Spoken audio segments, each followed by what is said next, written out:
มาหอดแล้ววัดป่าอารัญญวีเวกโพหางอยู่บ้านตะแบงเมืองตุมลานแขวงสารวันได้พี่น้องสาธุ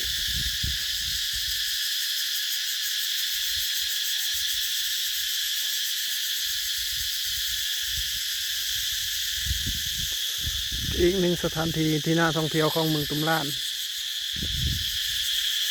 เป็นวัดป่าประมาณนี้เนาะ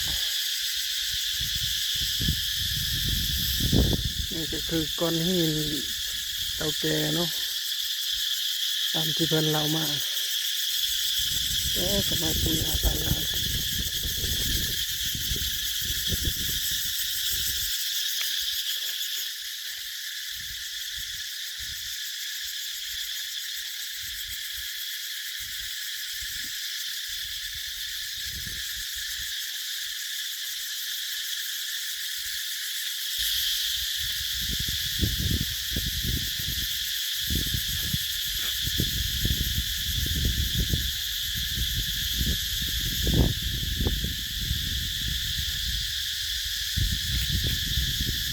สถานที่ตั้งอยู่บ้านตะแบง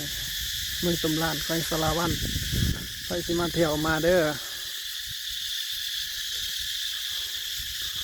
ห้องน้ำก็มี